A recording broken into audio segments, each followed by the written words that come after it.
Hi folks, welcome back to Plastic Models by a Regular Dude and my Fw190 F8 by Revell of Germany, 1/32 scale. It's been a while since I've done an update on this, but it's because I was waiting for the climate to be right in my neck of the woods so I could get this thing primed and painted properly.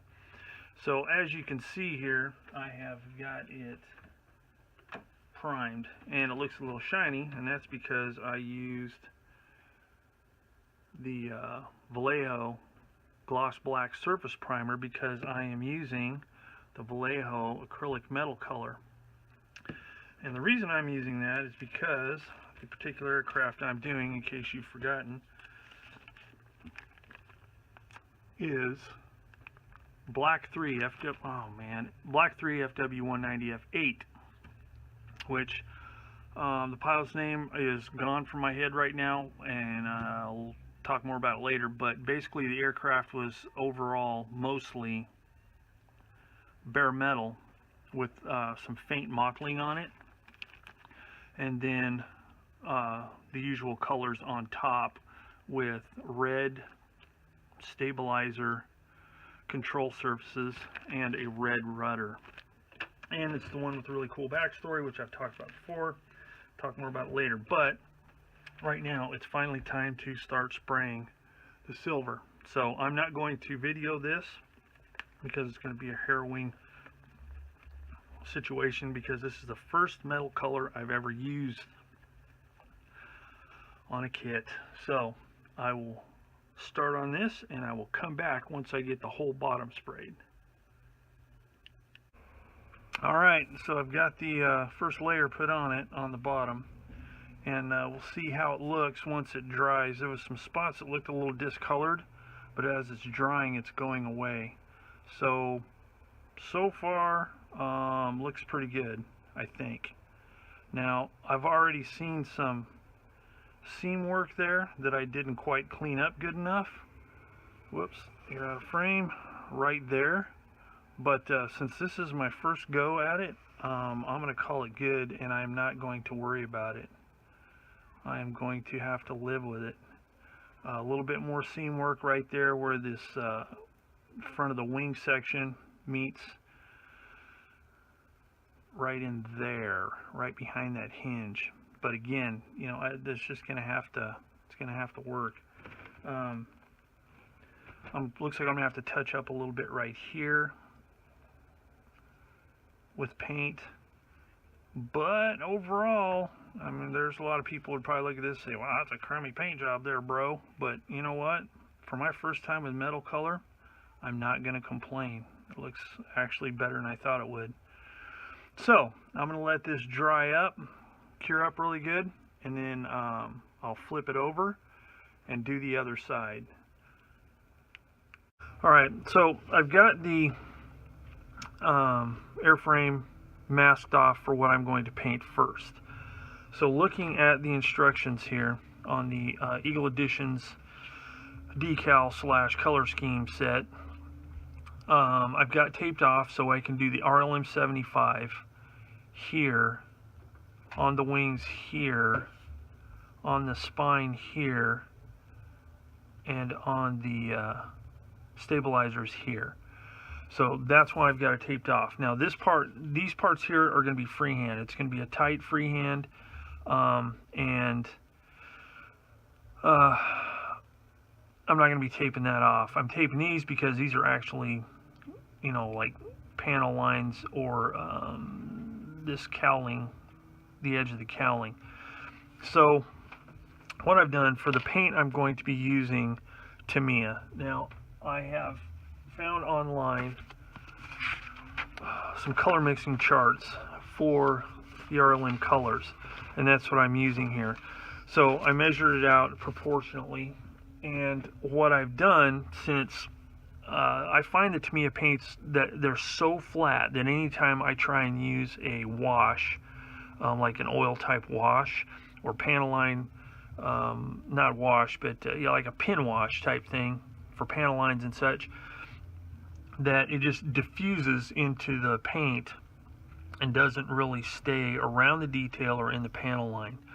So what I've done to kind of alleviate part of that problem is I've got the paint in here, and I've also used some of the Fw190 clear gloss. I've mixed in some of that as well. Not quite a half and half mixture, but just enough to give it kind of a semi-gloss type of finish to it.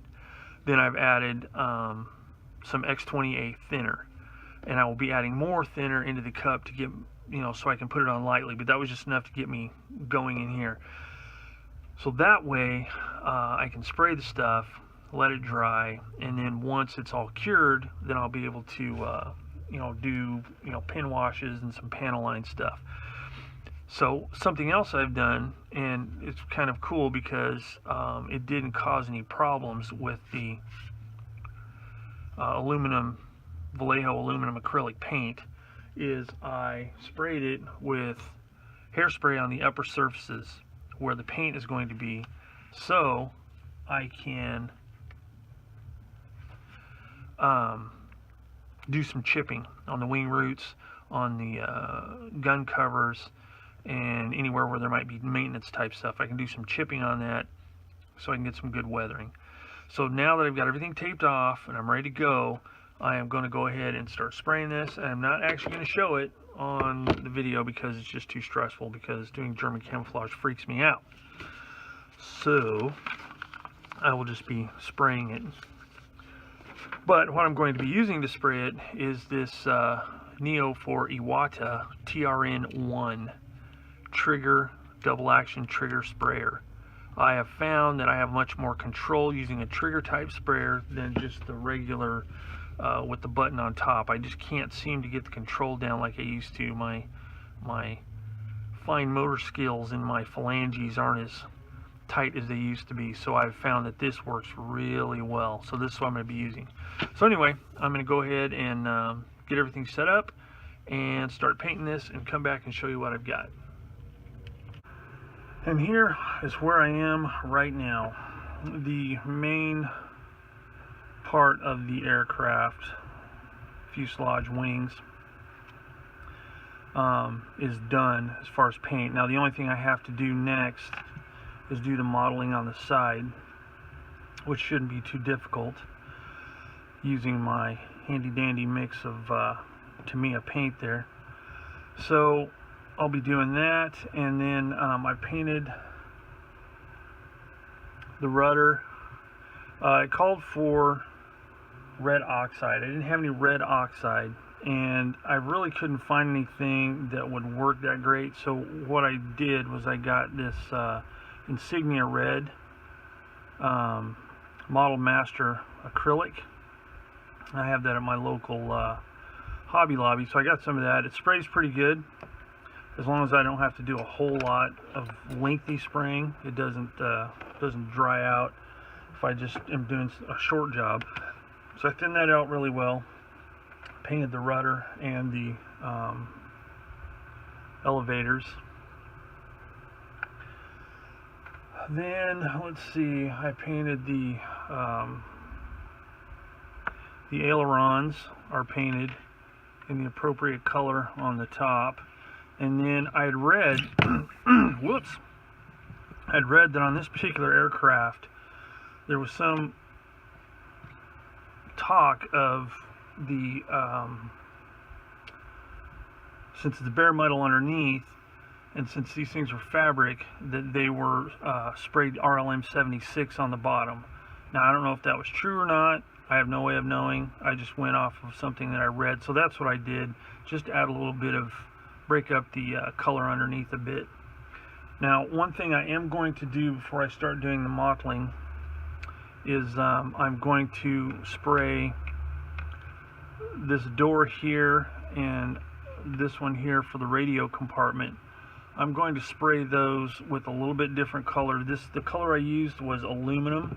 I'm going to spray those dull aluminum just to give it a difference of appearance. I'm also going to do the same, I think, on like say maybe these two access panels here and maybe this one, just to kind of break it up a little bit so it's not all uniformly aluminum colored. But I'll see what I feel whenever I get to that point. I got the wheels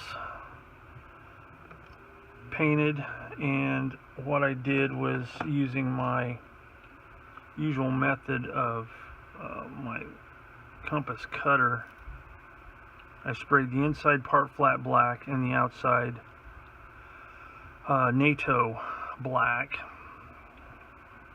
to simulate rubber. So that turned out pretty good. And then I did the prop. I did the prop in RLM70. RLM70 is what I did the prop in. I need to spray the central part here in metal. And then I did the spinner in the RLM70 as well, as per the instructions. So that is pretty much all of the parts that need to be painted. Now, the one thing I still have to mask off and paint is the canopy that I'm actually using for this, which is going to be the one that is in the open position. This is for the closed position. The one in the open position is molded a little bit different, so it looks correct. So I need to do that as well. So that is pretty much where I am so far. So what I'm going to do is I'm going to do the modeling. I'm going to do the start getting some things together, take care of the canopy, and then this will be the end of this video. And then the next video, when I come back, I should be ready to start with the decals. So I'm going to call it quits on this video here, and I will come back later as I get ready to do decals and all that kind of stuff. So as always, thanks for watching Plastic Models by a Regular Dude. Hope you enjoyed this bit of video on this kit that I've been working on forever, but I'm finally getting to the finish line on. So till next time, I will see you all later.